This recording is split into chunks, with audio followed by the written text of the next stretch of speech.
عن أبي هريرة قال قال رسول الله صلى الله عليه وسلم بدأ الإسلام غريبا وسيعود كما بدأ فطوبى للغرباء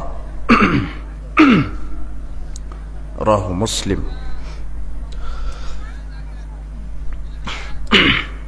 عن ثوبان قال قال رسول الله صلى الله عليه وسلم لا تزال طائفة من أمتي ظاهرين على الحق لا يضرهم من خذلهم حتى يأتي أمر الله وهم كذلك رواه مسلم. চম্পকনগর হিফজুল কোরআন হিলফুল ফুজুল শান্তি সংঘ কর্তৃক আয়োজিত আজকের ইসলামী জালসার সম্মানিত সভাপতি, আমার সাথে মঞ্চ উপবিষ্ট উলামায়ে দ্বীন, মুরব্বী কিরাম, আমার সামনে উপস্থিত মুসলিম দিনী ভাই, প্রাণপ্রিয় ছাত্র ও যুবক ভাইয়েরা, পর্দার আড়ালের মা এবং বোনেরা, আমরা সর্বপ্রথম আল্লাহ সুবহানাহু ওয়া তাআলার শুকরিয়া আদায় করছি যে আল্লাহ সুবহানাহু ওয়া তাআলা আমাদেরকে সুস্থ রেখে অনুকূল পরিবেশে একটি ফজিলতপূর্ণ বরকতপূর্ণ জায়গায় এসে কোরআন এবং হাদিস থেকে আলোচনা করার এবং আলোচনা শ্রবণ করার যে আল্লাহ সুবহানাহু ওয়া তাআলা আমাদেরকে তৌফিক দিয়েছেন, আল্লাহ সুবহানাহু ওয়া তাআলার শুকরিয়া আদায় করছি। আমরা সকলেই বলছি আলহামদুলিল্লাহ। দরুদ ও সালাম আমাদের নবী, শেষ নবী মুহাম্মদ সাল্লাল্লাহু আলাইহি ওয়াসাল্লামের জন্য। আজকে আমরা এই ইসলামী জালসায় যে বিষয়টি নিয়ে আলোচনা করব সেটা হলো ইসলাম, দিন ইসলাম সার্বজনীন জীবন বিধান। ইসলাম পরিচিতি, ইসলাম কাকে বলে, কোন জিনিসকে ইসলাম বলা হয়,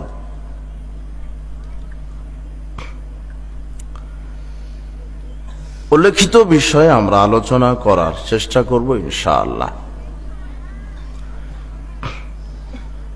আলোচনা শুরু করার পূর্বেই যারা রাস্তাঘাটে বা দাঁড়িয়ে আছেন আমরা দেখতে পাচ্ছি, ভদ্রতা বজায় রেখে বসতে হবে, না হলে এখান থেকে চলে যেতে হবে। বসার জায়গা আছে।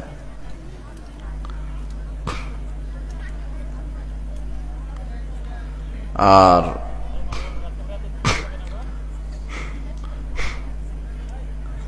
মা বোনদের কথা আমরা এখান থেকে শুনতে পাচ্ছি। আপনারা কথা বন্ধ করেন, যে জায়গায় যেখানে আছেন কথা বন্ধ করেন, গল্প বন্ধ করেন, মনোযোগ দিয়ে আমাদের কথাগুলি শোনার বোঝার চেষ্টা করেন।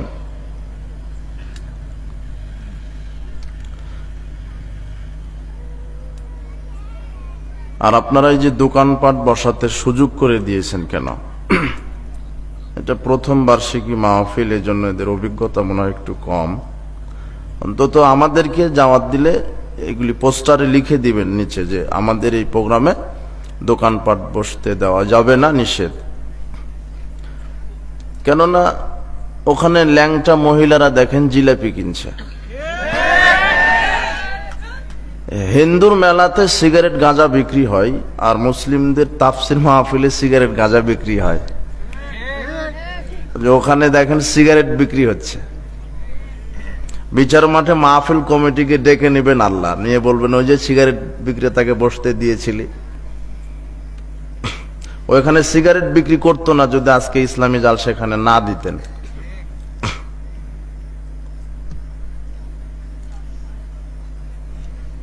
ওদের ব্যবসার জন্য আল্লাহ বাজার তৈরি করেছেন। কি তৈরি করেছেন? এগুলোতে ব্যবসা করতে হবে না। আর আপনারা কয়জন এখানে বসে আছেন? এর চাইতে 10 গুণ লোক এখন দোকানে সিগারেট বিক্রি করছে, সিগারেট খাচ্ছে, জিলাপি খাচ্ছে আর বাদাম খাচ্ছে। ওরা এসেছে ওই কামে। কিছু ল্যাংটা মহিলা ঘুরছে, আর কিছু ওই বখাটা যুবকও তার পিছনে পিছনে কুকুরের মতো ঘুরছে। এটা হলো বর্তমান বাংলাদেশে ইসলামী জালসা তাফসির মাহফিলের চিত্র। ওই সুযোগটা আপনি করে দিয়েছেন। মাহফিল কমিটির যে বিচারের মাঠে কি হয়, হ্যাঁ? এই জন্য 144 ধারা কারফিউ থাকবে, যে নিষেধ, দোকানপাট বসাতে দেওয়া যাবে না। আরে মা বোনের লজ্জা শরম নাই কেন? অত কথা বলতে হবে না। এমন একটা গুরুত্বপূর্ণ জায়গায় আপনি বসেছেন যে পৃথিবীতে এরকম গুরুত্বপূর্ণ জায়গা পাওয়া বা এই সুযোগ অবলম্বন করা খুব কঠিন। পৃথিবীতে কিছু আমল আছে যে আমল করলে আল্লাহ বিগত সব পাপকে ক্ষমা করে দেন। কিছু আমল পৃথিবীতে আছে, যেমন রাসূল সাল্লাল্লাহু আলাইহি ওয়াসাল্লাম বলছেন, একটু কষ্ট করে কিন্তু আমাদের বক্তব্য শোনা লাগবে। আমি কিন্তু আবার ওয়াজ করতে পারি না। বিভিন্ন জায়গাতে যখন বক্তব্য দিয়ে রাস্তা দিয়ে হেঁটে যাই, তখন আবার মহিলারা বলে, বাপরে বাপে কেমন মাওলানা বক্তব্য দিল, ওয়াজ করলো না তো।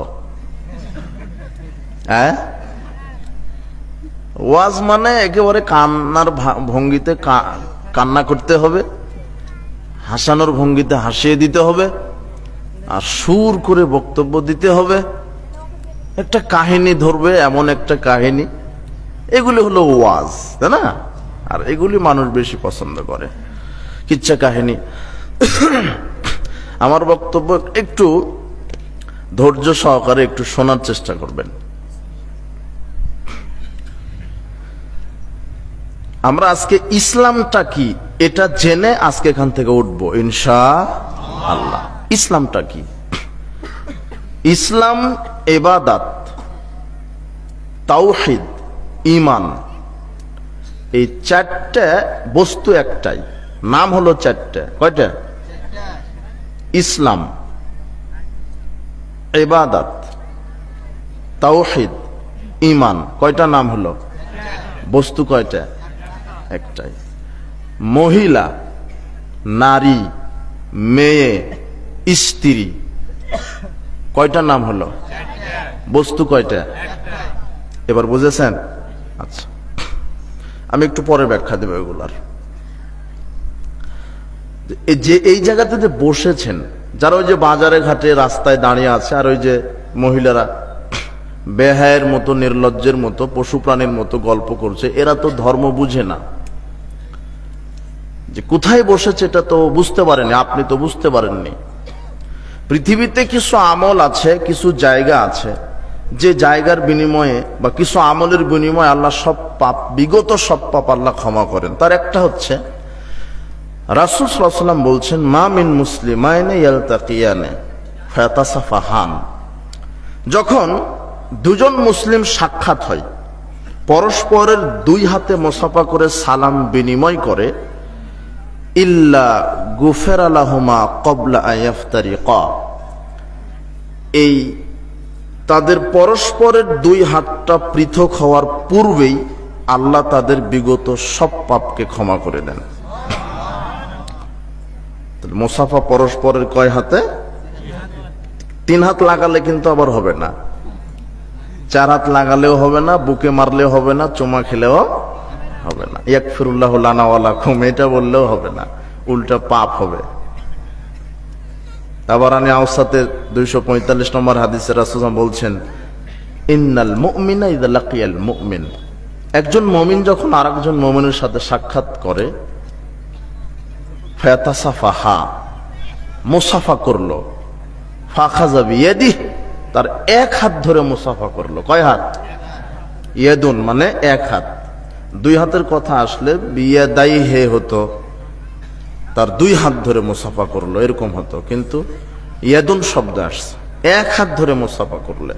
রাসূল সাল্লাল্লাহু আলাইহি ওয়াসাল্লাম বলছেন, যদি কোনো মুমিন আরেকজন মুমিনের হাত ধরে, এক হাত ধরে মুসাফা করে, পরস্পরের 2 হাত, আপনার এক হাত আমার এক হাত, কয় হাত হলো? 2 হাত। রাসূল সাল্লাল্লাহু আলাইহি ওয়াসাল্লাম বলছেন, পরস্পরের 2 হাতে যদি কেউ মুসাফা করে, তানাসারাত খাতায়াহুমা, তাদের উভয়ের পাপটা ঝরে পড়ে।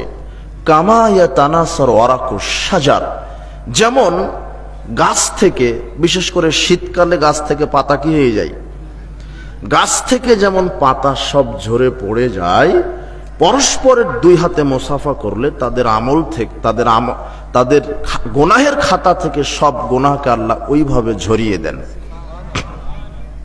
তাহলে একটা আমল আমরা পেলাম যে পরস্পরের দুই হাতে সালাম বিনিময় করলে সব পাপ আল্লাহ কি করে দেন, ক্ষমা করেন। রাসূল সাল্লাল্লাহু আলাইহি ওয়াসাল্লাম বলছেন, মান আকালাত তাআম, যে ব্যক্তি খাদ্য খাওয়ার পরে বলবে, কি বলবে, আলহামদুলিল্লাহিল্লাযী আতআমানি হাযা ওয়া রাযাকানিহি মিন গায়রি হাওলিন মিন্নি ওয়ালা কুওয়া। এটা খাওয়ার শেষের দোয়া।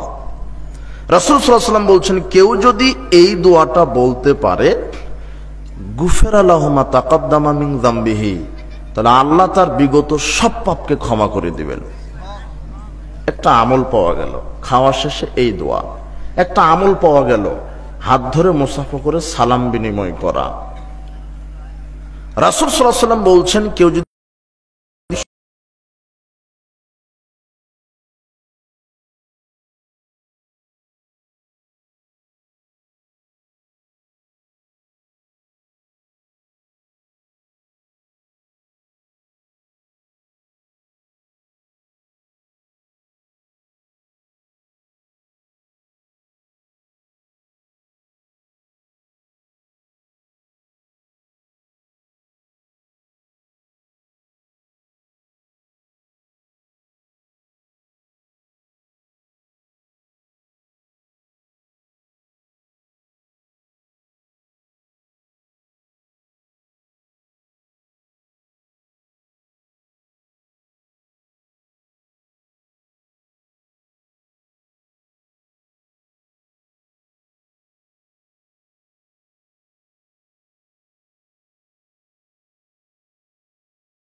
রাসূল বলছেন জুমার দিন এমন একটা সময় আছে যেই সময়ে আল্লাহর কাছে বান্দা যা চাইবে আল্লাহ তাকে তাই দিবেন।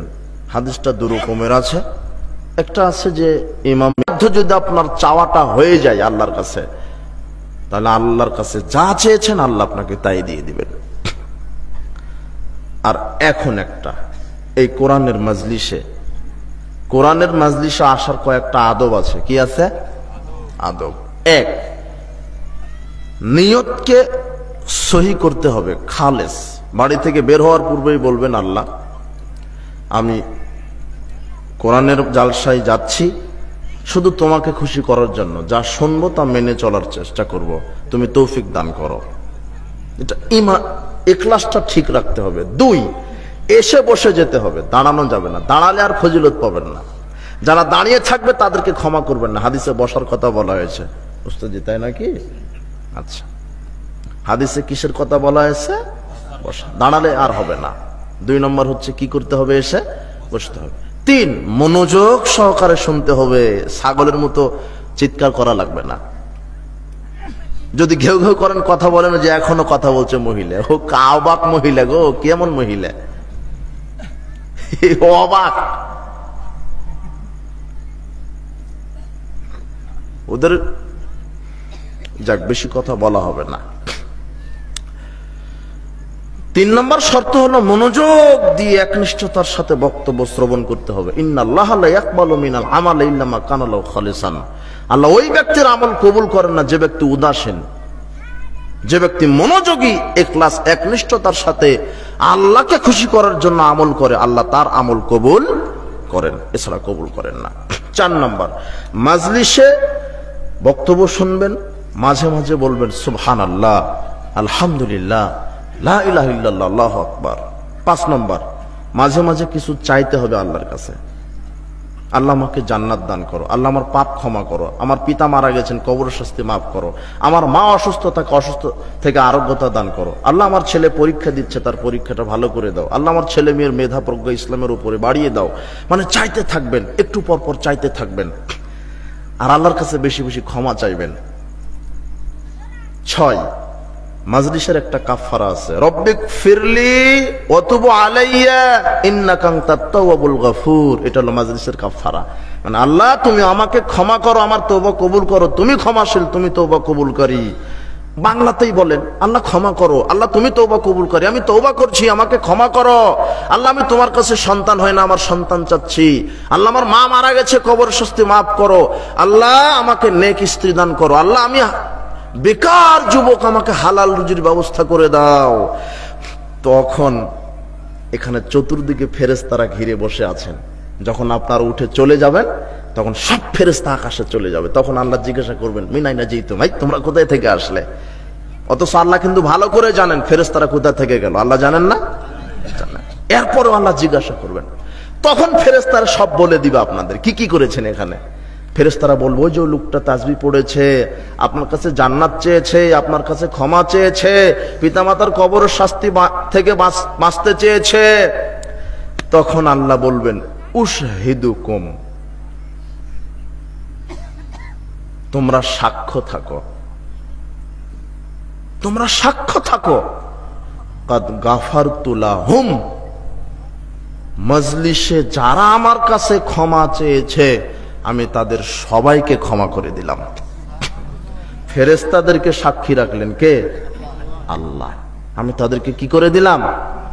ওয়াতাইতুহুম মা সালু, এটা থাকো তারা যা চেয়েছে আমার কাছে আমি তাদেরকে সবই দিয়ে দিলাম। এখানে এসে শুধু ফ্যালফ্যাল করে বক্তব্য শুনতে হবে না, গল্প করতে হবে না, ঘুরতে হবে না, আল্লাহর কাছে কিছু কি করতে হবে? চাইতে হবে। অন্তত এটুকুন বাড়িতে নিয়ে যান, বলেন আল্লাহ আমাকে মরা পর্যন্ত 5 ওয়াক্ত সালাত আদায়ের তৌফিক দান করো। আল্লাহ আমাকে মরা পর্যন্ত হালাল রুজি ইনকামের তৌফিক দান করো। আল্লাহ তুমি আমার পাপ ক্ষমা করো, আমাকে জান্নাতুল ফেরদাউসের মেহমান হিসেবে কবুল করো। আমার পিতা মাতা দুনিয়াতে যারা মুমিন নারী পুরুষ আছে তুমি তাদেরকে ক্ষমা করো। তখন আল্লাহ বলবেন তাদের সব পাপ ক্ষমা হলো। ফেরেশতারা তখন অভিযোগ করেছে আল্লাহ এত ফজিলত আপনি তাদেরকে দিলেন, ফিহিম ফুলানুন আব্দুন খাত্তা ওখানে একটা পাপী লোক বসেছিল, এত পাপী। ইন্নামা মাররা ফাজালাসা মাহুম, লোকটা রাস্তা দিয়ে যাওয়ার সময় চিন্তা করলো, দেখি তো এখানে কি বক্তব্য হচ্ছে, একটু শুনে। সেও কোরআন হাদিসের মহব্বতে বসে পড়েছে। লোকটা বড় পাপী। তখন আল্লাহ বলছেন, তোমরা সাক্ষ্য থাকো, ওয়ালাহু গাফারতু, আমি ওকেও ক্ষমা করে দিলাম। আমি ওকেও কি করে দিলাম? ওয়াকাদ গাফারতু লাহু, তোমরা এটাও সাক্ষ্য থাকো, আমি তাকেও কি করে দিলাম? ক্ষমা করে দিলাম। ও কত বড় পাপী আমি দেখছি না। এই জায়গাটা আপনি বসেছেন, আমি এতক্ষণ এটাই বুঝালাম। আপনি কি বুঝতে পেরেছেন কোথায় বসে আছেন? আর এক শ্রেণীর ছাগল বাদাম খায় এই মাহফিলে বসে। যারা বাদাম খাবে তাদেরকে বলবেন যে তুমি ঘাস খেয়ে আসো। ধর্মই বুঝেননি আপনি, নয়, এদেশের হুজুরেরাই ধর্ম বুঝেনি। এমনিতেই বক্তব্য মুফাসসির এমনিতেই। আচ্ছা, আমি কি বিষয়ে বক্তব্য দিব কার মনে আছে? ইসলাম। ইসলামটা কি? ইসলাম হচ্ছে সার্বজনীন। ইসলাম হচ্ছে আমাদের দিন। ইসলাম হচ্ছে তাওহীদ। ইসলামের রূহটা হচ্ছে তাওহীদ। ইসলামের রূহটা হচ্ছে ঈমান। আচ্ছা, মাথাবিহীন শরীরের কোনো দাম আছে? শিকড়বিহীন গাছের কোনো দাম আছে? না। ঠিক যদি তাওহীদটা যদি না থাকে, ওই ইসলামের কোনো দাম নাই। আপনি সালাত আদায় করেন, সিয়াম পালন করেন, পর্দা করেন, হজ করেছেন, কিন্তু আপনি একটা মুশরিক, আপনার তাওহীদ ঠিক নাই, আপনার আমলের কোনো দাম নাই। মাথাবিহীন দেহ যেমন, তাওহীদবিহীন আমল তেমন। তো আমি আজকে শুধু আপনাকে একটু বোঝানোর চেষ্টা করব যে ইসলামটা কি, ইবাদতটা কাকে বলে। আল্লাহ সুবহানাহু ওয়া তাআলা বলছেন, ইন্নাদ-দীনা ইনদাল্লাহিল ইসলাম, আল্লাহর নিকটে মনোনীত জীবন ব্যবস্থার নাম হলো ইসলাম।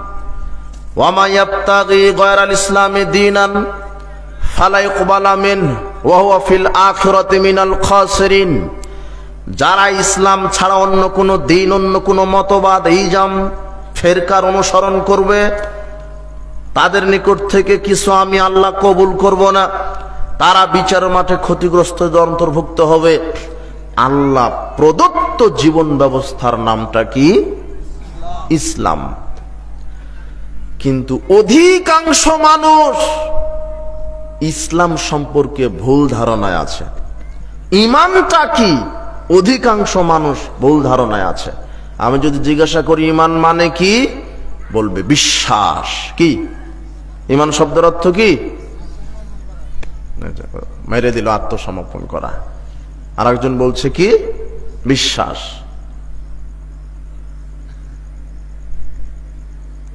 ঈমানের শাব্দিক অর্থ হচ্ছে নিরাপত্তাময়। এর আরেকটা অর্থ হচ্ছে স্বীকৃতি প্রদান করা। কি? স্বীকৃতি প্রদান করা। ঈমানের পারিভাষিক শব্দ হচ্ছে আত-তাসদীক বিল জানান, অন্তরের মাধ্যমে স্বীকৃতি প্রদান করা। ওয়াল ইকরারু বিল লিসান, মুখের মাধ্যমে স্বীকৃতি প্রদান করা। ওয়াল আমালু বিল আরকান, কর্মের মাধ্যমে স্বীকৃতি প্রদান করা। আমি যে মুসলিম, আমাকে আমলের মাধ্যমে দেখাতে হবে আমার ঈমান আছে। এটা আল্লাহ বুঝবেন কি দিয়ে? আমলের মাধ্যমে। আপনি শুধু বিশ্বাস করেন আল্লাহ আমার স্রষ্টা, আল্লাহ আকাশ থেকে বৃষ্টি দেন, আল্লাহ খেতে দেন, পরকাল মানি, পরকাল বিশ্বাস করি। আপনি আল্লাহকে বিশ্বাস করেন কিন্তু আপনি আমল করেন না, তাহলে আপনি ঈমানদার না। শুধু যদি বিশ্বাস করার নাম ঈমানদার হয়, তাহলে আবু জেহেল ঈমানদার। কে? আল্লাহ বলছেন কোরআন মাজিদে, ওয়ালা ইন সাআলতাহুম মান খালাকাস সামাওয়াতি ওয়াল আরদ ওয়ালা ইন সাআলতাহুম মান নাযালা মিনাস সামাই মাআন ওয়ালা ইন সাআলতাহুম মান খালাকাহুম। আল্লাহ বলছেন তাদেরকে যদি আপনি জিজ্ঞাসা করেন আকাশ জমিনের স্রষ্টাকে, আকাশ থেকে বৃষ্টি দিয়ে ফসল দেয় কে, তোমাদের স্রষ্টাকে, মক্কার মুশরিকরা এক বাক্যে বলবে লা ইয়াকুলুন্নাল্লাহ, অবশ্যই আমাদের স্রষ্টাকে আল্লাহ। মক্কার মুশরিকরাও আল্লাহকে সৃষ্টিকর্তা হিসেবে কি করত? আপনি করেন না? তো ওরা যদি বিশ্বাস করে আল্লাহকে, তো ওরাও তো ইমানদার। তো শুধু বিশ্বাসের নাম ইমানদার নয়, কর্মে বাস্তবায়নের নাম ইমানদার। সেটা সালাতের মাধ্যমে, সিয়ামের মাধ্যমে, হজের মাধ্যমে, যাকাতের মাধ্যমে, আল্লাহর বিধান। ওরা আল্লাহর রুবুবিয়াতকে স্বীকৃতি দিত, কিন্তু আল্লাহর উলুহিয়াতকে মানত না, আল্লাহর ইবাদত করতো না, আল্লাহর বিধান মানত না। এই জন্য ওরা হলো কাফের। এখনো মুসলিম সমাজে কিছু মুসলিম আছে আল্লাহকে রুবুবিয়া হিসেবে, রব হিসেবে মানে, কিন্তু আল্লাহর বিধান মানতে রাজি। এরা হলো আবু জেহেল মার্কা মুশরিক কাফের। বুঝেছেন? বুঝবেন না, একটু লোড নিতে হবে, একটু সময় লাগবে, আপনি বুঝতে পারবেন না এগুলা। বলছিলাম যে ইসলাম পরিচিতি, ইসলামটা কি? আমাদের অধিকাংশ মানুষ ইসলাম বা মুসলিম মানে শুধু মনে করেছে যে মসজিদে গিয়ে সালাত আদায় করাটাই শুধু ইবাদত। এই কথা বলবেন না কেউ, কোনো এদিক ওদিক চলবে না। এখন আমি এখানে তাফসির করিনি যে আপনি বাদাম খাবেন, আমি জেলখানার বক্তব্য এখানে আমি আপনাকে শোনাবো না। তো আমি এখানে কিচ্ছা কাহিনী বলিনি। তো ছেলে, তোমার হুজুর তোমার মুফাসসির জাতিকে ওযু শিখিয়ে দিতে পারেনি এখনো, তোমার মুফাসসির জাতিকে রাসূলের সালাতে শিখিয়ে দিতে পারে এখনো। তোমার মুফাসসির বলছে আকীদা শব্দ কোরআন হাদিসে নাই। ফেক বাপ তোমার মুফাসসির, ওদের দ্বারা কি খেদমত নেবে? তুমি এইভাবে ঘুরে খাওয়ার, এইভাবে তাফসীর শুনে বেড়াও। একটু একটু দেখো, বোঝার চেষ্টা করো। আজকে ইসলাম বুঝে উঠবেন, বলেন ইনশাআল্লাহ। ইসলামটা কি, ইবাদতটা কি? আমরা শুধু ইবাদত বলতে বুঝেছি যে শুধু সালাত আদায় করার নাম ইবাদত। টাকা আছে, হজ করতে যাব, এটা ইবাদত। আমি কোরআন পড়তে শিখেছি, শুধু কোরআন পড়বো, এটা ইবাদত। রমজান আসলেই সিয়াম রাখতে হবে, এটা ইবাদত। শুধু ইবাদত বলতে সালাত, সিয়াম, হজ, যাকাতের নাম নয়। ইবাদতের অত সংজ্ঞা দেওয়া লাগবে না, অত গ্রামাটিক্যাল সংজ্ঞার দরকার নাই, অত সংজ্ঞার দরকার নাই। ইবাদত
গ্লাসের ভিতরে ফু দেওয়া যাবে না, নিঃশ্বাস ছাড়া যাবে না। ও হ্যাঁ, নিঃশ্বাস ছাড়া যাবে না। কয়টা হলো? 5টা, 6টা। ফু দেওয়া যাবে না গ্লাসে বা পানিতে। কয়টা হলো? খাওয়া শেষ আলহামদুলিল্লাহ বলতে হবে। কয়টা হলো? কয়টা বিধান লাগলো এক গ্লাস পানিতে? 8টা। কয়টা বিধান? কে বলে দিয়েছেন 8টা বিধান? এক গ্লাস পানি পান করবেন, বিধান আছে কার? আল্লাহ। খাদ্য খাবেন, কি বলতে হবে? বিসমিল্লাহ। কোন হাত? বাম হাত। ছাগলে খায়, ছাগল আপেল খাচ্ছে, পেয়ারা খাচ্ছে, আর ও সবচেয়ে বেশি শিক্ষিত। ও বলছে এটা হলো ট্র্যাডিশন। কি ওর বাম হাতে কে খায়? শয়তান। খাবেন কিভাবে? পেশাব পায়খানা করবেন কিভাবে? ঘুমাবেন কিভাবে? জুতা পায়ে দিবেন কিভাবে? পোশাক গায়ে দিবেন কিভাবে? আরে স্ত্রীর কাছে যাবেন কিভাবে? সেটাও কে বলে দিয়েছেন? রাসূল বলছেন লাওয়ান্না হাদাকুম জাতাহালাহু, যখন তোমরা স্ত্রীর কাছে যাবে তখন এই দোয়াটা বলো, বিসমিল্লাহে আল্লাহুম্মা জান্নিবনাশ শাইতান ওয়া জান্নিবিশ শাইতানা মা রাযাকতানা। টয়লেটে যখন যাবেন তখন ওখানে কার বিধান? বিসমিল্লাহে আল্লাহুম্মা ইন্নী আউযু বিকা মিনাল খুবুসি ওয়াল খাবায়েস। এটা বলে ঢুকতে হবে। বুঝেননি কথা? যখন বের হবেন, বের হওয়ার পরে বলতে হবে গুফরানাকা। জমিনে চাষ করবেন, শুরুতেই বিসমিল্লাহ। অফিসে ঢুকেই কোনো কাজ করবেন, বিসমিল্লাহ। চাকরি করছেন 8টা থেকে বিকেল 4টা পর্যন্ত করতে হবে। 1 মিনিট ফাঁকি দিলে আপনি হবেন মুনাফিক। কি না, আলা কুল্লুকুম রাইন কুল্লুকুম মাসউলুন আন রায়াতি। প্রত্যেকেই দায়িত্বশীল, তার দায়িত্ব সম্পর্কে আল্লাহ কি দিবেন? জিজ্ঞাসা নেবেন না? তাহলে আপনার চাকরি, আপনার ব্যবসা করবেন। আল্লাহ বলছেন ওয়াহাল্লাল্লাহুল বায় ওয়া হারামার রিবা, আমি সুদকে হারাম করেছি, ব্যবসাকে হালাল করেছি। ব্যবসার মূলনীতি কি? যেই জিনিসটা হালাল তার ব্যবসা করা হালাল, যেই জিনিসটা হারাম তার ব্যবসা হারাম। মুদির দোকানদার ও হচ্ছে সিগারেট বিক্রি করে, তাই না? বিড়ি বিক্রি করে, গোল বিক্রি করে, জর্দা বিক্রি করে। এগুলি চিনেন আপনারা? হ্যাঁ, এদিকের লোকেরা তো সিগারেট বিড়ি খায় না, তাই না? এই যে চিনতে পারছেন না। ইন্নাল্লাহা ইযা হারামা আলা কওমিন আকলাশ শাই, রাসূল সাল্লাল্লাহু আলাইহি ওয়াসাল্লাম বলছেন আল্লাহ যে জিনিস কোন জাতির উপরে খাওয়া হারাম নিষেধ করেছেন, হারাম করেছেন, ফাহারামা আলাইহিম সামানাহু, তার ব্যবসাকে হারাম করেছেন। আল্লাহ মদকে হারাম করেছেন, মদের ব্যবসাও কি হারাম। বিড়ি, সিগারেট, জর্দা, গুল, তামাক, আলাপাতা, জর্দা, গাঁজা, ইয়াবা, Phensedyl, pethidine, whisky, champagne, vodka, যা আছে রাসায়নিক প্রাকৃতিক সব হলো মদ, সব হলো হারাম। সিগারেট কি? মদ। আর যারা জর্দা খায় পানের সাথে, জর্দা, সিগারেট খেলে যেই ক্ষতি হয়, জর্দা দিয়ে পান খেলে তার চাইতে 5-7 গুণ বেশি ক্ষতি হয়। জর্দাটাই সিগারেটের ভিতরে ঢুকানো থাকে। যারা পান খায় তারা চিবিয়ে খায়, আর যারা সিগারেট খায় তারা কি করে খায় বলো? এই যুবক বলো, কি করে খায়? পুড়িয়ে খায়। কিন্তু বস্তুটা কি? একই জিনিস। পানের সাথে আপনি চুন খান, তাই না?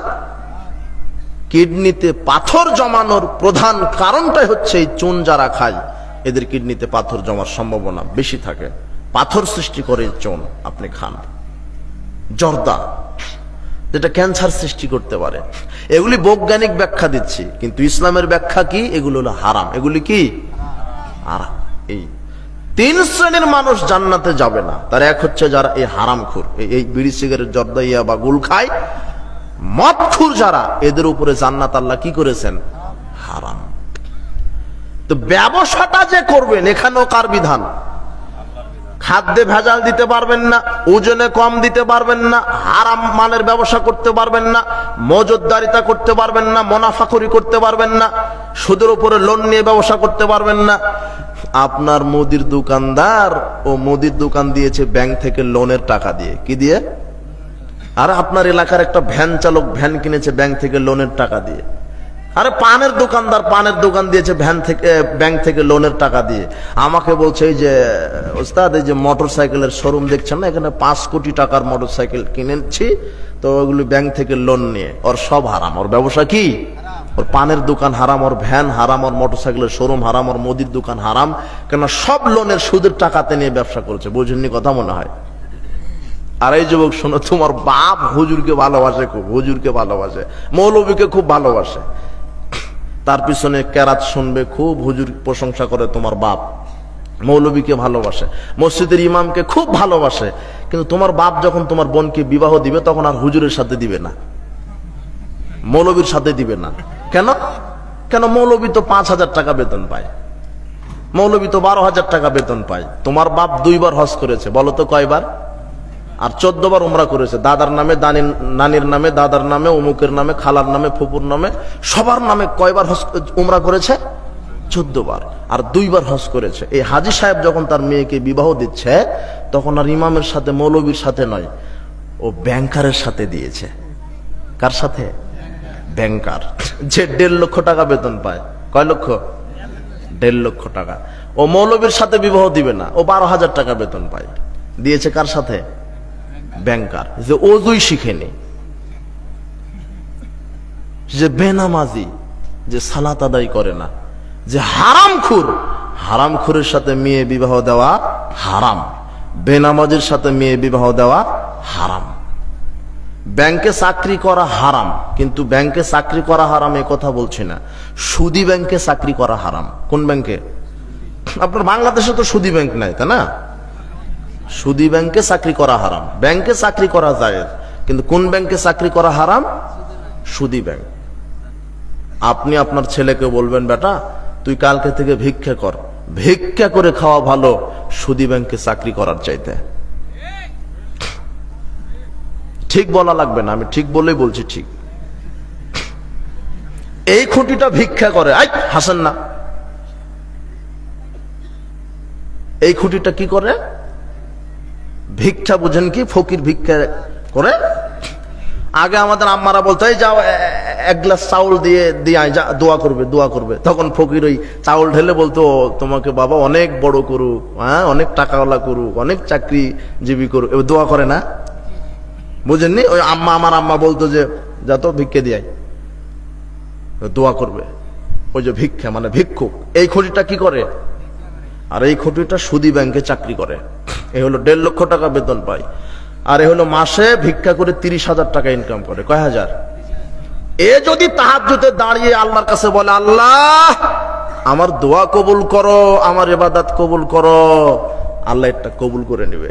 আর সুদী ব্যাংকের চাকরিজীবী মহাজন, ওই ঝাড়ুদার, এরা যদি কান্নাকাটি করতে করতে বমনও করে দেয়, দোয়া কবুল হবে না। কেন? এ হলো কি খুর? হারামখোর। কি খুর? হারাম। কি বুঝতে পারছেন না মনে? মানে আপনি তো বসে আছেন, মানে আপনার মসজিদের সেক্রেটারি বা সভাপতি ও হলো হারাম খায়, ও হারামখোর, ও ফজরে সালাত আদায় করে না, ও হলো মসজিদের সভাপতি অথবা সেক্রেটারি, ও গাঁজা খায়। আর ওর বিরুদ্ধে বক্তব্য দিলে বলে ইমাম চলবে না, হাঁটাও, ওর বক্তব্য। তো ব্যবসা যে করবেন ওটাতে কার বিধান আছে? মানে আমি এতক্ষণ একটু বোঝাতে চাচ্ছি যে যা কিছু করতে চাচ্ছেন সেখানে কার বিধান? এটা হলো ইবাদত। এটা কি? শুধু সালাত আদায় করার নাম ইবাদত না। আপনি পোশাক গায়ে দিলেন আল্লাহর বিধানে, আপনি জুতা পায়ে দিলেন আল্লাহর বিধানে, আপনি খাদ্য খেলেন আল্লাহর বিধানে, আপনি ঘুমালেন আল্লাহর বিধানে, আপনি ঘুম থেকে উঠলেন আল্লাহর বিধানে, আপনি সালাত আদায় করেন আল্লাহর বিধানে, আপনি সিয়াম পালন করেন আল্লাহর বিধানে, আপনি হজ করেন আল্লাহর বিধানে, সব আল্লাহর বিধানে করেন। কিন্তু নেতাজি আপনি রাজনীতি কার বিধানে করেন? আচ্ছা, আপনি সালাত আদায় করেন কার বিধানে? ভাত খান কার বিধানে? আর রাজনীতি করছেন কার বিধানে? হ্যাঁ,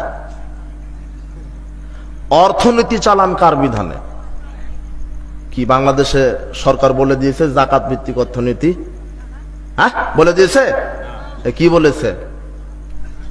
সুদ ভিত্তিক। বাড়ি করবেন লোন দিব, ব্যবসা করবেন লোন দিব, মানে শয়তান আছেই, শুধু সুদ চালু রাখবে। বুঝেননি কথা? আচ্ছা, আপনি সালাত আদায় করেন কার বিধানে? এই যে পোশাকটা গায়ে দিলেন কার বিধানে? আপনি রমজানে সিয়াম পালন করেন কার বিধানে? হজ করতে মক্কায় গিয়ে কার বিধানে হজ করেন? রাজনীতি করছেন কার বিধানে?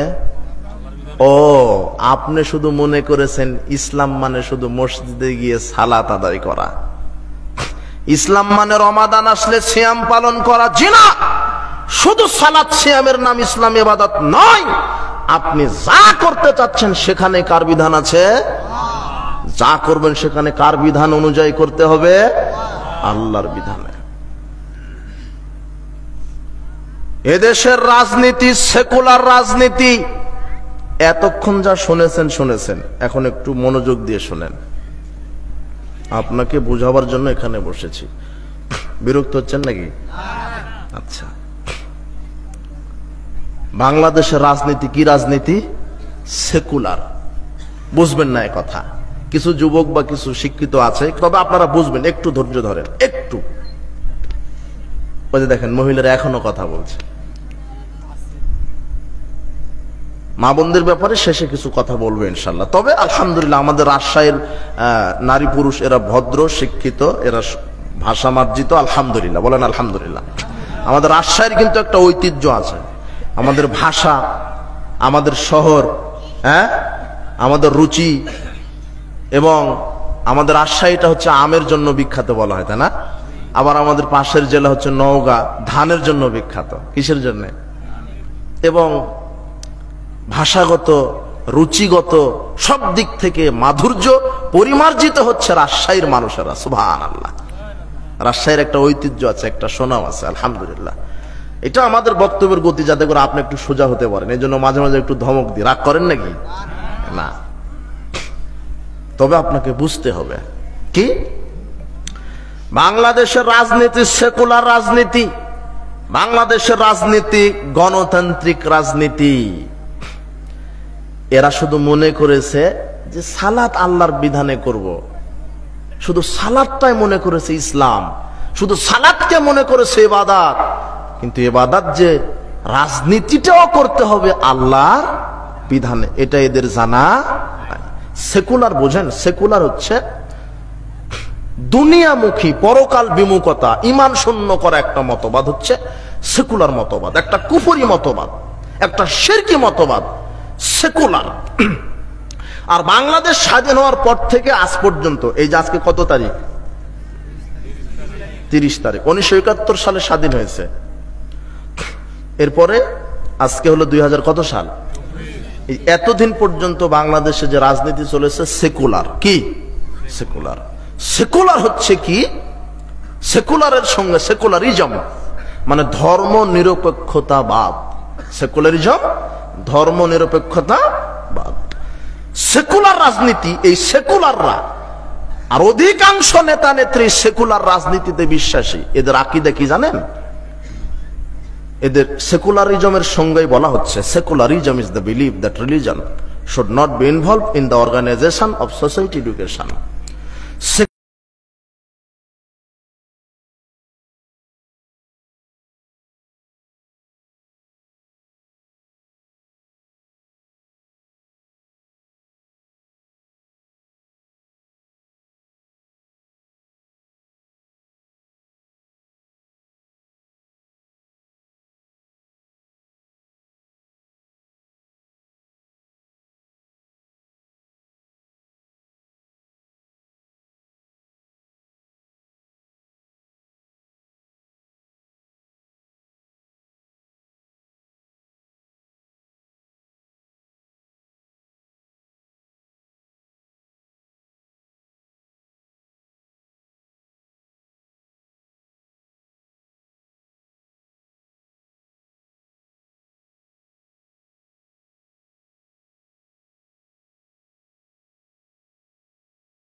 ক্ষেত্রে না মানেন, তার নাম মুখে আপনি উচ্চারণ করতে পারবেন না।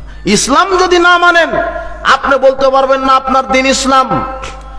আজকে অধিকাংশ মুসলিম জাতিকে পথভ্রষ্ট করছে ইহুদি খ্রিস্টান সাম্রাজ্যবাদী এই নীল নকশায় আগ্রাসন। এই বস্তা পচা মতবাদ চাপিয়ে দিয়েছে।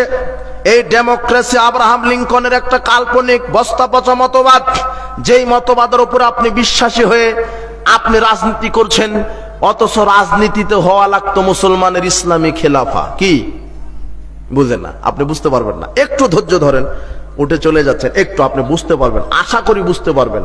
এখনো কিছুই বুঝেননি, সংক্ষেপে তাও শেষ করে দিব আমি। আপনি রাজনীতি করছেন বিজাতিদের মতবাদের উপরে ভিত্তি করে, অথচ আমি সালাত আদায় করব যার বিধানে, রাজনীতিও করব তার বিধানে। আমার রাজনীতি হবে ইসলাম, আমার রাজনীতি হবে কোরআন হাদিস, আমার ইসলামী খেলাফা হবে আমার রাজনীতি, আমার ইসলামী শরিয়া হবে আমার রাজনীতি। রাসূল সাল্লাল্লাহু আলাইহি ওয়াসাল্লাম যেই রাজনীতি করেছেন, এই রাজনীতি করা ফরজ। রাজনীতি করা কি ফরজ। কিন্তু এই যে প্রচলিত যে রাজনীতি চলছে বাংলাদেশে, এই রাজনীতি হারাম হারাম হারাম। কি হারাম? এই গণতন্ত্র যারা বিশ্বাসী, এরা হলো বড় মুশরিক। এরা কি মুশরিক? গণতন্ত্র একটা কুফরি মতবাদ। কোন মুসলিম জাতি গণতান্ত্রিক এই মতবাদকে বিশ্বাসী হয়ে রাজনীতি করতে পারে না, সমাজনীতি করতে পারে না, শিক্ষানীতি প্রণয়ন করতে পারে না। আমি মুসলিম, আমার নেতা মুহাম্মদ সাল্লাল্লাহু আলাইহি ওয়াসাল্লাম, আমি যার মতবাদ যার আদর্শ মানব তিনি হচ্ছেন মুহাম্মদ সাল্লাল্লাহু আলাইহি ওয়াসাল্লাম, আমি যার বিধানে রাজনীতি করব তিনি হচ্ছেন আমার সৃষ্টিকর্তা আল্লাহ। আমি মুসলিম হয়ে আমি কত বড় মুনাফিক হয়েছি, কত বড় মুশরিক হয়েছি। আমি বিজাতিদের তৈরিতে, বিজাতিদের মতবাদে আমি রাজনীতি করছি। আমার চাইতে বড় মুনাফিক মুশরিক আর কে হতে পারে? যারা রাসূলের দ্বীনকে, রাসূলের আদর্শকে কবর দিয়ে বিজাতি মতবাদের উপরে বিশ্বাসী হয়ে সমাজনীতি, অর্থনীতি, শিক্ষানীতি, পারিবারিক নীতি, রাষ্ট্রনীতি যারা পরিচালনা করছে, এরা মুশরিক, এরা কুফরি করছে। আমাকে রাজনীতি করতে হবে আল্লাহর বিধানে, আমি সালাত আদায় করব আল্লাহর বিধানে, রাজনীতি করব আল্লাহর বিধানে। আশ্চর্য কথা, আপনি মুসলিম হয়ে কিভাবে গণতান্ত্রিক রাজনীতিতে আপনি বিশ্বাসী হতে পারেন? আপনি তাওহীদ বুঝতে পারেননি। সর্বক্ষেত্রে আল্লাহর বিধান মানার নাম হচ্ছে তাওহীদ। আমি রাজনীতিও করব আল্লাহর ইসলামী খেলাফা দিয়ে, ইসলামী শরিয়া দিয়ে, কোরআন হাদিস দিয়ে। আমি রাজনীতি করব আল্লাহর বিধান দিয়ে, কিন্তু আমি রাজনীতি করছি গণতন্ত্র দিয়ে। বলেন কি দিয়ে? গণতন্ত্র। গণতন্ত্রের প্রবক্তাকে মুহাম্মদ সাল্লাল্লাহু আলাইহি ওয়াসাল্লাম, তাই না? গণতন্ত্রের প্রবক্তাকে আব্রাহাম লিঙ্কন। আপনার নবীকে মুহাম্মদ সাল্লাল্লাহু আলাইহি ওয়াসাল্লাম। মানা লাগবে কাকে আর মানছেন কাকে? বুঝতে পারেননি কথা? গণতন্ত্র কুফরি মতবাদ। Democracy is the government of the people, by the people and for the people.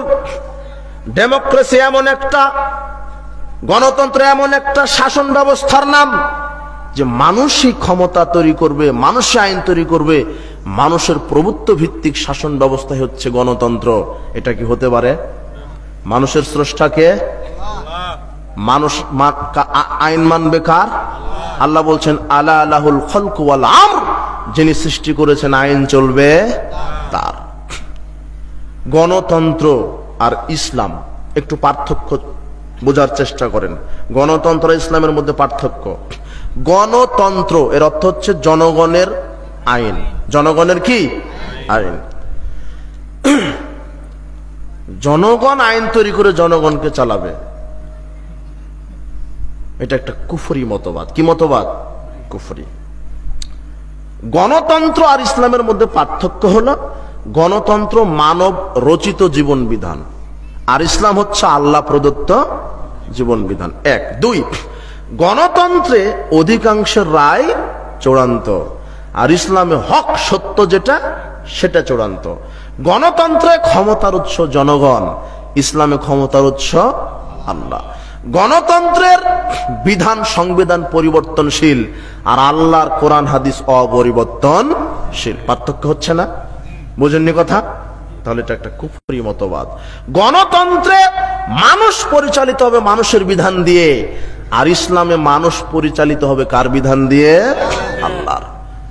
যারা ইসলামকে অস্বীকার করে, ইসলাম এই সমহান সত্য আদর্শ দ্বীন ইসলামকে অস্বীকার করে, যারা আকীদা পোষণ করে যে গণতন্ত্র বা মানুষের মতবাদ উত্তম, এই জন্য এরা ইসলামকে ঘৃণা করে, ইসলাম এদের ভালো লাগে না, ইসলাম এই আদর্শকে বাদ দিয়ে এরা ইহুদি খ্রিস্টানের কাল্পনিক বস্তা পচা মতবাদের উপরে রাজনীতি করছে।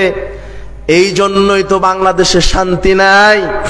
রাজনীতি একটা কুফরি মতবাদ, গণতন্ত্র কুফরি মতবাদ, আর গণতান্ত্রিক এই ভোটাভুটির রাজনীতি ইসলামে হারাম। কি এই ভোটের রাজনীতি কি হারাম? নেতা নির্বাচন হয় কিভাবে? ভোটের মাধ্যমে না? বুঝেননি কথা? এই যে প্রচলিত যে ভোট পদ্ধতি, এটা হলো হারাম। এটা কি হারাম? হারাম, হারাম। গণতন্ত্র হারাম। গণতন্ত্রকে যারা বিশ্বাস করে তারা মুশরিক, তারা মুশরিক, তারা মুশরিক। এই প্রচলিত ভোট পদ্ধতি হারাম। এইভাবে ইসলামের নেতা নির্বাচন হয়নি, কোনোদিন হবে না। গণতান্ত্রিক পদ্ধতিতে বিগত সরকার কেন, বর্তমান সরকার কেন, কিয়ামত পর্যন্ত যদি গণতান্ত্রিক পদ্ধতিতে নেতা নির্বাচন হতে থাকে, কিয়ামত পর্যন্ত পৃথিবীতে শান্তি প্রতিষ্ঠিত হবে না, হবে না, হবে না, হবে না।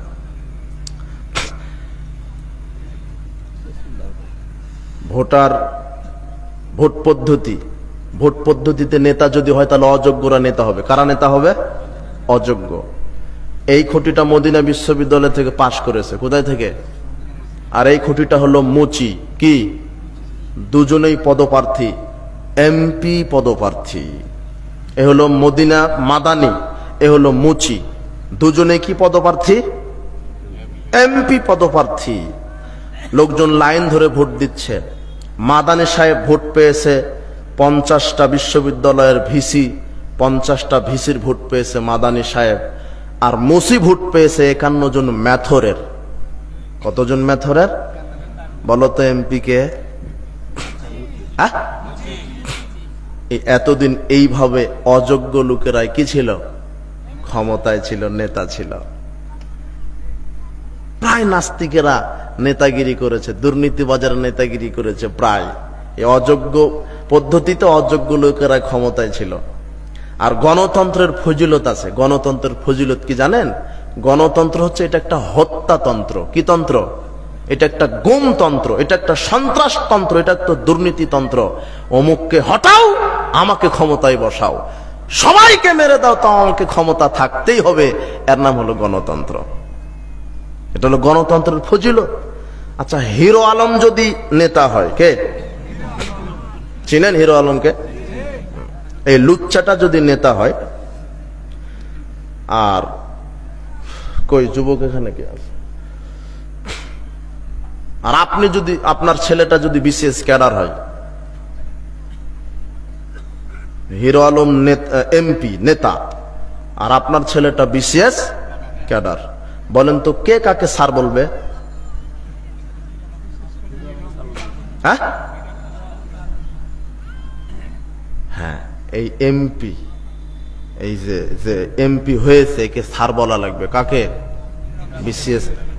হিরো আলমকে স্যার বলবে কে? শুধু স্যার না, sir sir sir sir sir sir sir sir sir. যদি না বলে তাহলে চাকরি থাকবে না, বেতন পাবে না। এর নাম হলো গণতন্ত্র। এর নাম কি? যেখানে শিক্ষিত লোকের কোনো মূল্য। গণতন্ত্রে শুধু মাথা গণা হয়, কিন্তু মাথার ভিতরে ব্রেন আছে না পায়খানা আছে এটা গণা হয় না। এর নাম গণতন্ত্র। ভোট পেয়েছে মুচি, 51 জন ম্যাথরের হবে নেতা, অযোগ্য লোক হবে নেতা। একটা চেয়ারম্যান হতে 1 কোটি টাকা খরচ হয়। কয় কোটি? একটা চেয়ারম্যান হতে কত কোটি টাকা খরচ হয়? 1 কোটি টাকা। ও 1 কোটি টাকা খরচ করে যদি চেয়ারম্যান হয়, ও ক্ষমতায় যাওয়ার পরে এই ব্রিজ করে দিবে? ও আগে 10 কোটি খাবে, আর ও খাওয়ার ধান্দাতে 1 কোটি খরচ করেছে। ও চুরি করবে বলে, দুর্নীতি করবে বলে 1 কোটি টাকা খরচ করেছে। আপনি ঠিক বলছেন। আপনার মতো মুনাফিক আর কে আছে? এই যখন ভোটের সময় আসে তখন আপনি চায়ের দোকানে কুকুরের মতো লাইন ধরেন কেন? 2024 সালে একটা, এটাই 24 সাল নাকি, এই কুরবানি, গত কুরবানিতে একটা ছাগল বিক্রি হয়েছে 15 লক্ষ টাকা দিয়ে। কত লক্ষ? আর বাংলাদেশে যখন ওই ভোটের সময় আসে তখন ওই বান্দা নামক ছাগলের দাম হয় 15 টাকা। কয় টাকা? একটা ডিম খেয়ে মেম্বারকে ভোট মেরে দিল। হ্যাঁ, ছেলাই গণতন্ত্র হারাম, এই ভোটতন্ত্র হারাম। তোমার হুজুরকে বলো। তোমার হুজুর আবার লিখে, তোমার হুজুর আবার মণ্ডপ উদ্বোধন করতে গেছে। ও তোমার হুজুর, ও তো মোফাসসির সাহেব, এই যে এখন ক্যানভাস করে বেড়াচ্ছে তোমার হুজুর, 3 তালা টুপি আলখাল্লা জুব্বা পরে তোমার হুজুর গেছে মণ্ডপ উদ্বোধন করতে, আর ওখানে গিয়ে গীতা পাঠ করছে। গণতন্ত্র আর একটা ফজিলত ভুলে গেছি, গণতন্ত্রে যারা বিশ্বাসী হবে এরা কোনো সময় মুচির ভূমিকায় থাকবে, কোনো সময় ম্যাথরের ভূমিকায়, কোনো সময় হিন্দুর ভূমিকায়, কোনো সময় খ্রিস্টানের ভূমিকায়। একেবারে এদের পরিচয় জানা কঠিন, এরা সব পাত্রে মিশতে পারবে। মিশতে পারলে হবে গণতান্ত্রিক নেতা। বুঝেননি কথা? তোমার নেতা বলছে যেহেতু আমি সেকুলার রাষ্ট্রের নেতা তাই আমাকে সব জায়গায় যেতে হয়। আপনাকে সেকুলার রাষ্ট্রের নেতা হতে বলল কে? রাসূল সাল্লাল্লাহু আলাইহি ওয়াসাল্লামের কাছে আবু জাহেল উতবা সাহেবা গিয়ে বললেন, শোনেন, আপনি যদি নেতা হতে চান নেতা বানিয়ে দিব, আপনি যদি সুন্দরী নারী চান নারী দিব, আপনি টাকা চাইলে আপনাকে টাকা দিব, শুধু আপনি আমাদের এই দেবতাদের মণ্ডপে এসে একটু ইবাদত করেন। রাসূল সাল্লাল্লাহু আলাইহি ওয়াসাল্লাম কি বললেন? না না না, তোমাদের ফলাফল তোমাদের দিন তোমাদের, আমাদের ইসলাম আমাদের। তিনি নেতা হননি। এরকম ঘর জামাইয়ের নেতার কোনো মূল্য নাই। তাই তো রাসূল সাল্লাল্লাহু আলাইহি ওয়াসাল্লাম যখন নেতা হলেন, মন্দিরে ঢুকে, মন্দির বলতে আবার এই যে ফেসবুক মিডিয়া খুব খারাপ, বলে দিবে যে কাবা ঘরকে মন্দির বলে দিল। কাবা ঘরে ঢুকে রাসূল সাল্লাল্লাহু আলাইহি ওয়াসাল্লাম মূর্তি ভেঙে দিলেন, ইব্রাহিম আলাইহিস সালাম মণ্ডপে ঢুকে মূর্তি ভেঙে দিলেন, আর তোমার পাগড়িওয়ালা হুজুর মন্দিরে ঢুকে মূর্তি উদ্বোধন করে। তোমার হুজুর ধর্ম বুঝেনি। তোমার হুজুরকে নেতা হওয়ার চাইতে ভিক্ষা করে খাওয়া ভালো ছিল। যেদিন ইসলাম ক্ষমতায় আসবে সেদিন নেতা হওয়া লাগতো। জি না, যেদিন ইসলাম ক্ষমতায় আসবে সেদিন নেতা হওয়া লাগতো। আকীদা আমলের দাওয়াত দিতে হবে। ইব্রাহিম আলাইহিস সালাম মূর্তি ভাঙতে মণ্ডপে ঢুকেছেন, রাসূল সাল্লাল্লাহু আলাইহি ওয়াসাল্লাম মূর্তি ভেঙে দিয়েছেন। মূর্তি ভাঙা, তাই বলে আমি হিন্দুদের খ্রিস্টানের মূর্তি ভাঙতে বলছি না। তোমার হুজুর বলছে যে দরকার হয় মাদ্রাসার ছাত্রকে দিয়ে কি করে দিব? মূর্তি পাহারা দিয়ে দিবে, তাই না? তোমার হুজুরকে আমি আবার ক্লাস 1-এ ভর্তি হতে বলেছি, ও আবার ক্লাস 1-এ ভর্তি হবে। তাদের ধর্মের কোনো অনুপরিমাণ তাদেরকে সহযোগিতা করা যাবে না। পূজা মণ্ডপ মুসলিম বাচ্চা কেন পাহারা দিবে? হিন্দু নাই? হিন্দু তার মণ্ডপ উদযাপন করবে, তার ধর্ম পালন করবে, ওখানে মুসলিম আর কি? মুসলিমের 5 পয়সা তাদের সাথে সম্পর্ক নাই। তারা তাদের ধর্ম পালন করবে, তারা তাদের মূর্তি পাহারা দিবে। কোন মুসলিম তাদের ধর্মকে অনুপরিমাণ সহযোগিতা করতে পারে না। তোমার হুজুর আবার বলছে যে হিন্দু জামাত সংগঠন নাকি লিখেছে, হিন্দুদেরও এখন জামাত ইসলামের সংগঠন আছে। কি বুঝেননি কথা? কি মানে উন্মাদ হয়ে গেছে ক্ষমতায়, যে ক্ষমতা যাওয়াই লাগবে। শোনেন, এই যে উপদেশ মন্ডলী যারা আছে এরা কি ভোটের মাধ্যমে আসছে? ইসলাম চাই সিলেকশন, কি ইলেকশন নয়, এই ভোটের মাধ্যমে।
দেখতে পাবে যেই লাউ সেই কদু।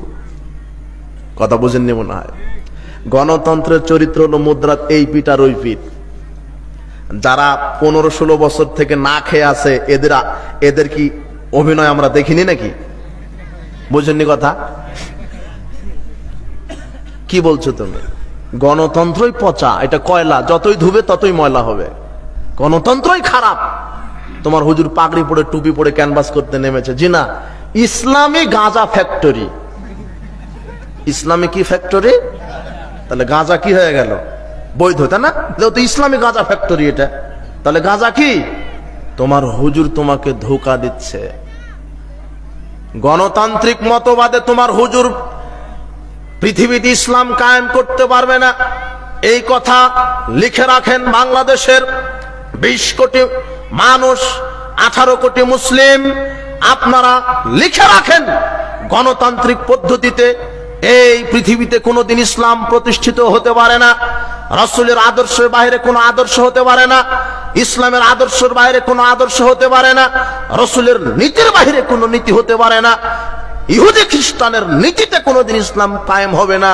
ইসলাম কায়েম হবে ইসলামের নিজস্ব নীতিতে, আল্লাহর বিধানে। এই পচা বস্তা পচা মতবাদের উপর ভিত্তি করে কখনো ইসলাম শান্তি কায়েম হতে পারে না। এটা একটা ধোঁকাতন্ত্র। এটা একটা কি তন্ত্র? ধোঁকাতন্ত্র। 18 বছর 20 বছর নেতাগিরি করে চিকিৎসার জন্য বিদেশে যেতে পারে না, এক দল আর এক দলের নেতাকে ভিসা দেয় না, এর নাম হলো গণতন্ত্র। বুঝেননি কথা? গণতন্ত্র মানে নেতাকে জেলখানায় পচে মরতে হবে। গণতন্ত্র মানে এরা, গণতন্ত্র এত খারাপ। 2 ভাই দ্বন্দ্ব লেগেছে। কয় ভাই? থানায় গেছে কেস করতে। ওই যে বসে আছে, কি বলবো ওকে, ও জিজ্ঞাসা করছে কোন দল করেন, কোন দল করেন। 10টা মার্ডার করবেন, আর যদি দল আপনার ক্ষমতায় থাকে কোনো সমস্যা নাই। বুঝেননি কথা? আর একটাও মার্ডার করা লাগবে না। আপনার এই গোদাগাড়িতে মারামারি হয়েছে, একটা লোক খুন হয়েছে, আপনি ওই দিন ছিলেন চট্টগ্রামে, কিন্তু আপনার দল ক্ষমতায় নাই, আপনি হলেন 1 নম্বর আসামি। এর নাম হলো গণতন্ত্র। তাই তো আয়নাঘর তৈরি করা হয়েছিল। বুঝেননি কথা? আল্লাহর যে মার, জালেমকে একটু সময় দেন, ছেড়ে দেন, কিন্তু একেবারে ছাড় দেন না। যখন ধরে তখন আর কি দেন না? ছাড় দেন না। পৃথিবীর ইতিহাসে যারাই জুলুমবাজি করবে, পৃথিবীর ইতিহাসে যারাই জুলুমবাজি করবে, জুলুমবাজি করে স্বৈরাচারী হয়ে, স্বেচ্ছাচারী হয়ে কেউ টিকতে পারেনি, আপনিও টিকতে পারবেন না। জালেমদেরকে আল্লাহ দুনিয়াতে শাস্তি দেন, বিচার মাঠে শাস্তি দেন। আল্লাহ দেখিয়ে দিয়েছেন, জালেমদেরকে যখন ধরেন আর ছাড়েন না। তাই তো তোমার নেতা দাড়ি কামিয়েও পালাতে পারলো না, ধরা খেয়েছে। পালাতে পেরেছে? কি লোকটা একটা ইতিহাস করে গেল এরা, তাই না? হ্যাঁ, আর একটা ইতিহাস করে গেল এরা। এক খেলোয়াড় বলছে খেলা হবে, যখন খেলা শুরু হলো মাঠে আর নাই। হ্যাঁ, আর বাংলাদেশের যে পুলিশ বাহিনী আছে না, পুলিশকে চিনেন? হ্যাঁ, এদের উপরে দোয়া করবেন, আল্লাহ যেন এদের দায়িত্বটা এরা যেন ঠিক ঠিক মতো পালন করতে পারে। এরা দেশের সম্পদ, এরা জনগণের জান এবং মালের নিরাপত্তা দানকারী কে? কিন্তু আল্লাহ কাদের মাধ্যমে দিচ্ছেন? এই সেনাবাহিনীদের মাধ্যমে না। কিন্তু বিশ্বাস করতে হবে তাওহীদ হচ্ছে আল্লাহ, কিন্তু সাময়িকভাবে আমাদের পাহারা দেন কে? আমাদের নিরাপত্তা দানকারী, জানমালের হেফাজতকারী। এই জন্য তো নিরাপত্তা বাহিনী, এদেরকে নিরাপত্তা বাহিনী বলা হয়, তাই না? কিন্তু এরা বিগত দিনগুলিতে মানুষের জানমালের নিরাপত্তা দিতে পারেনি, ব্যর্থ হয়েছিল। তাই আল্লাহ এদেরও 1 সপ্তাহ এদের জানমালের নিরাপত্তা কেড়ে নিয়েছিলেন। মাহারের ছুটে থানা থেকে পুলিশ পালায়। ইতিহাসে আমরা পড়েছিলাম যে পুলিশের ভয়ে জনগণ পালায়, মায়ের ছুটে জনগণের ভয়ে পুলিশ পালায়। এখন এরা ভদ্র হয়ে গেছে, ভদ্র। কথা বুঝেননি কথা? আগে একটা মোটরসাইকেল গাড়ি দেখলে তাদের মোশান কি, আয় সাইড করো, দেখি কাগজ দেখি,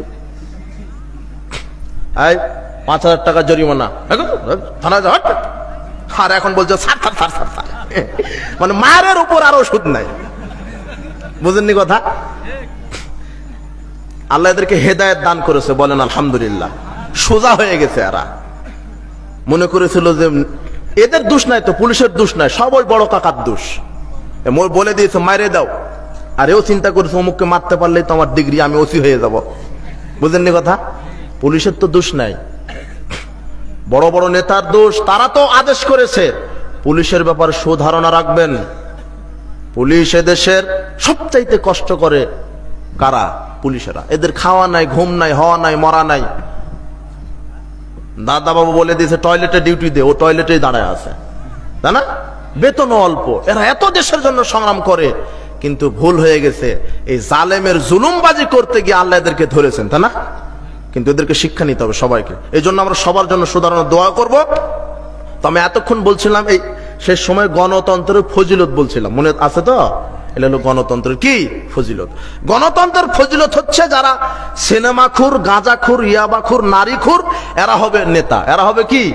তাই তো সংসদে গান গায়। আর ওই জন্য বললাম তোমার হিরো আলম নেতা হলে তোমাকে সারসার করা লাগবে। কথা বুঝতে পারোনি তুমি? এর নাম গণতন্ত্র। কি সংসদে গান গাচ্ছে না নাকি? গান গায়নি? যত সিনেমাখুর, হারামখুর, গাঁজাখুর, এই অধিকাংশ নাস্তিকেরাই সংসদে কি বসেছিল না? ঈদুল ফিতর বলতে পারে না, আর বলছে ঈদুল ফেরত। কি হ্যাঁ? পবিত্র ঈদুল আজহার জানাজার সালা নামাজ বলেনি? এরা বলেনি? এরা ছিল নেতা। এরা চেয়েছিল যে আলেম ওলামাকে কি করবে? জেলখানায় ঢুকাবে। ওই যে তোমার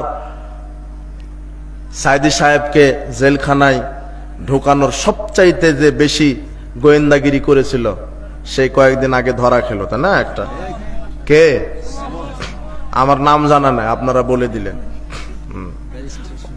ওই নেতা বলছে যে আমার রক্তে বঙ্গবন্ধুর আদর্শ জড়িয়ে আছে। আমার কোন নেতার আদর্শ থাকবে? আমার মুহাম্মদ সাল্লাল্লাহু আলাইহি ওয়াসাল্লামের আদর্শ। বঙ্গবন্ধু শেখ মুজিব সাহেব, ওনার জনপ্রিয়তা আকাশচুম্বী। আল্লাহ তাকে ক্ষমা করুন। তিনি মারা গেছেন।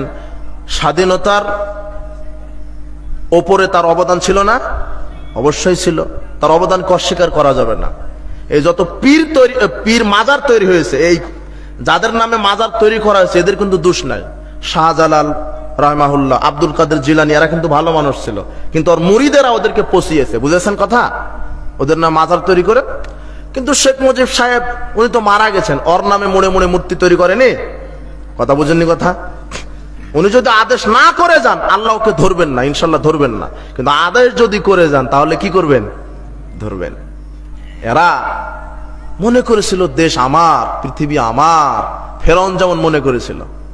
বাংলাদেশে মোড়ে মোড়ে যত মূর্তি তৈরি করা হয়েছে টাকা দিয়ে, এই সব টাকা যদি একত্রিত করা হতো, বাংলাদেশের প্রত্যেকটা জেলাতে এক একটা করে ইসলামী বিশ্ববিদ্যালয় তৈরি করা সম্ভব হতো। কি দেখানো! যেমনি নাম তেমনি আল্লাহ উড়াইয়া দিলেন। ক্ষমতা যাইতে দেরি, মূর্তিকে ভাঙতে দেরি নাই। বুঝেননি কথা? আল্লাহর যে মার, হাসেন না, এটা আল্লাহ দেখায় দিলেন যে পরবর্তীতে এরকম করবেন, এইভাবে আবারও ধরবো। কি ধরতে পারবেন না আল্লাহ? এখান থেকে শিক্ষা নিতে হবে। এখান থেকে কি নিতে হবে? শিক্ষা নিতে হবে। জালেম জুলুমবাদী করে কেউ টিকতে পারে? ফেরাউন, হামান, নমরুদ কেউ টিকতে পারে না। আপনিও টিকতে পারবেন না। আর আরেকটা কথা শোনেন, আমি এখানে কোনো দলীয় বক্তব্য দিলাম না। ইসলাম নেতার পরিবর্তন চায় না, ইসলাম নীতির পরিবর্তন চায়। কিসের? নীতির। ওই যে কি বলে, আওয়ামী লীগই ক্ষমতায় থাক। শেখ হাসিনার ছেলেটার নাম কি? সজীব। ইসলামের নারী নেতৃত্ব হারাম। কি হারাম? সজীব ওয়াজের জয় বাবাজি আসুক, দাড়িটা ছেড়ে দিক, টুপি মাথায় দিক, জুব্বা একটা পড়ুক, কোরআন হাদিস শিখুক, ও নেতৃত্ব দিবে। আর সংবিধান হবে কোরআন আর হাদিস, আর 300টা সিটে থাকবে আলেম ওলামা। ইসলামী রাষ্ট্র হবে। আমাদের কোনো আপত্তি আছে? বুঝেছেন কথা? ওই আওয়ামী লীগই ক্ষমতায় থাক, রাষ্ট্র হবে ইসলামের, সংবিধান হবে কোরআন হাদিসের, আর দেশের নেতা হবে আলেম ওলামা। আমাদের কোনো আপত্তি থাকবে না। আমাদের নেতৃত্ব নিয়ে ঝগড়া নাই, দল নিয়ে ঝগড়া নাই। আপত্তি আছে আমার দল ক্ষমতায় যাওয়া লাগবে, চুরি করা লাগবে যে। আরে যত দুর্নীতিবাজ হারামখোর এরা হলো ইসলামী জালসার প্রধান অতিথি। হ্যাঁ, যে দাড়ি নাই, প্যান্ট টাকনোর নিচে অজু জানে না, এক এক বলেছে প্রধান অতিথি। এই হারামখোর মাহফিলের টেজে উঠেই যে সময় নেই, আমাকে তাড়াতাড়ি সময় দেন, 10 মিনিট বক্তব্য দেয়, তারপরে বলে হুজুর ব্যস্ত আছি তো সময় দিতে পারলাম না। মানে ও ব্যস্ত কিছুই না, ও ধান গম ভুট্টা চুরি করা হচ্ছে না, চুরি করার ওর ব্যস্ততা, ও গিয়ে চুরি করবে। বুঝেননি কথা? ঠিক বলছেন কেন? আর আপনি ওকে প্রধান অতিথি করেছেন কয়টা টাকার লোভে। কথা বুঝেননি কথা? যাক, আবেগে কিছু কথা বলে দিলাম। আপনি গণতান্ত্রিক রাজনীতিকে কুফরি রাজনীতি বলতে শিখেন, ভোট পদ্ধতি হারাম বলতে শিখেন, প্রতিবাদী হন। আজকে শুধু মূর্তি ভেঙেছে, এই মূর্তি ভাঙার চাইতে সবচেয়ে বেশি যেটা ভাঙা উচিত ছিল সেটা হলো খানকার মাজার। উচিত ছিল না কি? মূর্তির সামনে কেউ সেজদা দিতে যায়? মূর্তির সামনে, এই মুজিব সাহেবের মূর্তির সামনে কেউ গরু খাসি নিয়ে গেছিল? কোথায় যায়? শিরক করে। কোথায়? মাজারে। বাংলাদেশের এই ছাত্র যুবকদেরকে আমি ধন্যবাদ জানাই, আরো বেশি ধন্যবাদ জানাতাম। তোমরা অন্যায়ের প্রতিবাদ করতে শিখেছো, জুলুমের প্রতিবাদ করতে শিখেছো, রক্ত দিতে শিখেছো, অধিকার আদায় করতে শিখেছো। কিন্তু তোমরা যদি সত্যি সত্যি আল্লাহর তাওহীদটা শিখতে, তোমাদের এই আন্দোলন যদি তাওহীদের উপরে হতো, তোমাদের এই গণবিপ্লব যদি তাওহীদের উপরে হতো, নেতার মূর্তি ভাঙার সাথে সাথে মাজার খানকাও ভেঙে ফেলা সম্ভব হতো। হতো না? ঠিক আমরা বিশ্বাসী, যেদিন বাংলাদেশের মাটিতে এই যুব সমাজ তাওহীদের পক্ষে গণবিপ্লব করবে, সেদিনই বাংলাদেশে ইসলাম প্রতিষ্ঠিত হবে ইনশাআল্লাহ। এই জন্য যুব সমাজকে বলবো, তোমরা সোচ্চার হও। আর এই প্রচলিত বিজাতীয় এই ইহুদি খ্রিস্টানের তন্ত্রমন্ত্রে বিশ্বাসী হয়েও না। আমাদের একমাত্র মতবাদ, আদর্শ দিন হচ্ছে কোনটা? ইসলাম। সালাতেও ইসলাম, রাজনীতিতেও সালাতে ইসলাম, অর্থনীতিতেও, সব ক্ষেত্রে মানব কি? ইসলাম। আর এটারই আরবি নাম হলো ইবাদত। কি? ইবাদত। আবার ইবাদতের সংজ্ঞা বলেন তো, জীবনের সব ক্ষেত্রে কার বিধান মানা? এটাই। শুধু সালাত আদায় করার নাম ইবাদত নয়। আপনি আল্লাহর বিধানে সালাত আদায় করছেন আর ঘুষ খাচ্ছেন শয়তানের বিধানে, আপনি তো মুনাফিক। আপনি সিয়াম রাখছেন আল্লাহর বিধানে, রাজনীতি করছেন ইহুদি খ্রিস্টানের কাল্পনিক পদ্ধতিতে, আপনি মুনাফিক। বিচার মাঠে আল্লাহ আপনাকে ধরবেন। কাজেই আপনাদেরকে বলছিলাম যে ইসলামটা শিখুন পরিপূর্ণভাবে। সর্বক্ষেত্রে আমরা কার বিধান মেনে চলবো? আপনারা কি বুঝেছেন যে গণতন্ত্র কুফরি মতবাদ? হ্যাঁ, এই ভোটতন্ত্র হারাম। ভোটতন্ত্র কি? হারাম। এখন একটু কথা বলার সুযোগ এসেছে, একটু বলতে দেন, না বলতে তো বুঝবেন না। আপনি বুঝেননি কথা? যাক, আল্লাহ সুবহানাহু ওয়া তাআলা আমাদেরকে সঠিকটা বোঝার, মানার তৌফিক দান করুন। তো আপনাদেরকে যে বিষয়টা বলবো, মাহফিলের শেষের নসিহা, যে কোনোদিন 5 ওয়াক্ত সালাত ত্যাগ করবেন না। মনে থাকবে? 5 ওয়াক্ত সালাত। 1, 2, কোনোদিন হারাম খাবেন না। আমি বলেছি ব্যাংকের চাকরি ছেড়ে দিতে হবে, প্রয়োজনে কি করতে হবে মনে আছে তো? এটা আমার গতি। ভিক্ষা করবেন কেন?